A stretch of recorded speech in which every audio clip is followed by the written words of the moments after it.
বাসন্তী পেহীৰ কথাৰ উৎপাত সহ্য কৰিব নোৱাৰি কমলে অনামিকাৰ ওচৰৰ পৰা অনিচ্ছা সত্ত্বেও আঁতৰি আহিল।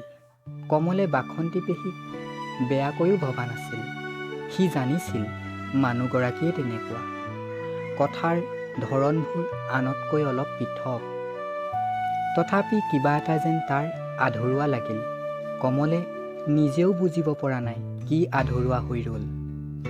দাদা, এজন এজনকৈ ওপৰলৈ উঠক, নহবা পিছলি পৰিব। ঠিকেই কৈছা।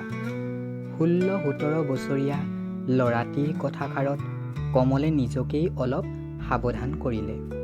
এই সৰু মৰম লগা ল'ৰাটি প্ৰায় কিজানি ফেৰীত অহা যোৱা কৰে। পাহাৰৰ নগা পোৱালিৰ নিচিনা, দেখিবলৈ বগাটি, লগতেই মূৰৰ চুলিবোৰো মিহি মিহি। সোণ, যদিও ল'ৰাটিৰ পোছাকযোৰ ইমান পৰিষ্কাৰ নহয়, তথাপি ল'ৰাটি দেখিবলৈ কিন্তু বৰ মৰম লগা।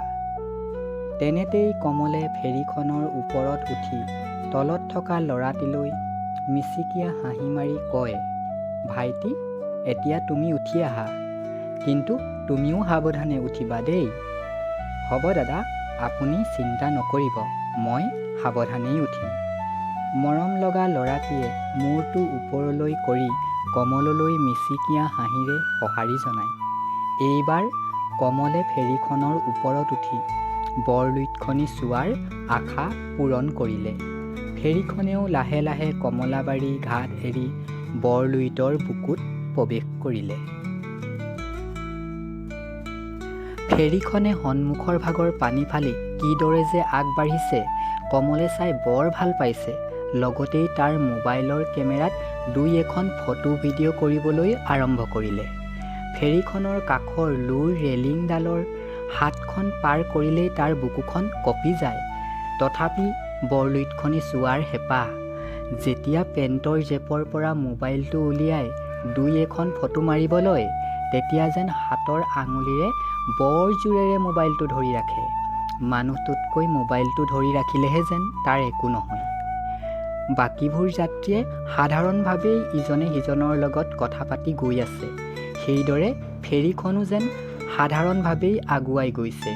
তাৰহে কিজানি মনৰ মাজত কিহৰ ভাৱৰ ভুৰভুৰণি উঠিছে।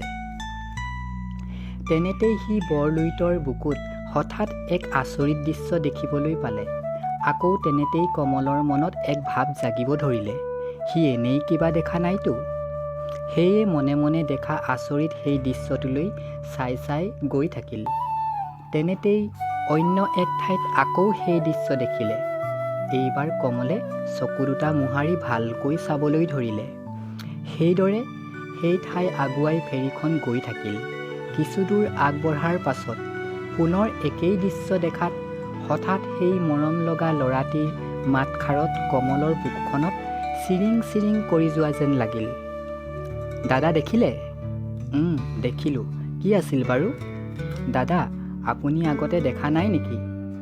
মৰম লগা ল'ৰাটিলৈ মিচিকীয়া হাঁহি এটি মুখত লৈ চাই কমলে কয়, মই মাজুলীলৈ এইবাৰহে প্ৰথম আহিছোঁ। যেতিয়া আহিছিলোঁ তেতিয়া ভিতৰত বহি গৈছিলোঁ। এইবাৰহে ওপৰত উঠি আহিছোঁ। অ' হয় নেকি? হয়। দাদা, সেইটো শিশু আছিল। ফেৰীত গ'লে প্ৰায় নতুন মানুহবোৰে চাই চাই যায়। তুমি আকৌ প্ৰায় অহা যোৱা কৰা ন? দাদা, মোৰ ঘৰ মাজুলীতেই। শিশু মই আজি প্ৰথম দেখিবলৈ পালোঁ দেই। ভালেই হ'ল, বৰলুইতৰ বুকুত যে নতুন কিবা এটা দেখিবলৈ পালোঁ। দাদা, আগতে ক'তো দেখা নাছিল নেকি? ফটো বা টিভিত? অলপ সময় কমলে ভাবি পুনৰ ক'বলৈ ধৰে, দেখিছোঁ, নিউজত আকৌ। সেই যে বাঘজানত কিবা জুই লাগি গোটেই গাঁওখন ছাৰখাৰ হৈছিল। তেতিয়া সেই নিৰ্গত হৈ পানীত থকা কিছুমান প্ৰাণী মৰিছিল। তেতিয়া মই কিছুমান নিউজত শিশু দেখিছিলোঁ। সেইবোৰেই শিশু নহয় জানো? দাদা, হয়, সেইবোৰ শিশু আছিল। ময়ো তেতিয়া নিউজত দেখিছিলোঁ। এতিয়া পিছে ক'লৈ যোৱা? দাদা, যোৰহাটলৈ যাওঁ, মই পঢ়ি আছোঁ। কি পঢ়িছা তুমি? দাদা, মই এইবাৰ হায়াৰ ছেকেণ্ডেৰী।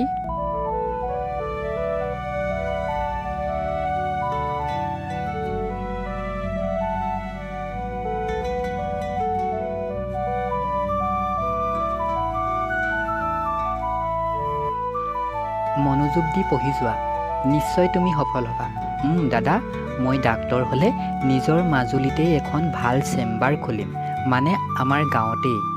বৰ ভাল লক্ষ্য তোমাৰ। দুয়োৱে কথাৰ মাজতেই বৰলুইতৰ বুকুলৈ চাই অলপ সময় নিচুপ হৈ ৰ'ল।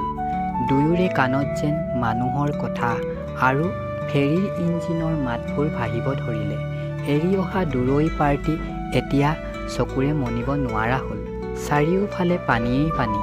পানীবোৰত উপঙি আছে মেটেকা আৰু কিছুমান জাবৰ, লগতেই ঘোলা পানীবোৰত ফেনাবোৰ। বৰলুইতে এই সময়ছোৱাত কিজানি সকলো জাবৰ জোঁথৰ উটুৱাই নি নিজকে চাফা কৰে। তেনেতেই পুনৰ কমলৰ চকুত পৰিল ফেৰীখনৰ দিশে কিবা এখন উটি আহি আছে। ঠিক তাৰ ওপৰত যেন মানুহৰ নিচিনা কিবা। ভাইটি, সৌটো চোৱাচোন কি হয়। কোনটো দাদা? সৌটো দেখিছা? সৌটো ন? সৌটোৱে। কি হয়নো? ৰ'ব, ফেৰীখন অলপ ওচৰ চাপিলেই ভালদৰে দেখা পাম। কোনোবা উটি অহা নাইতো? ধন্যবাদ।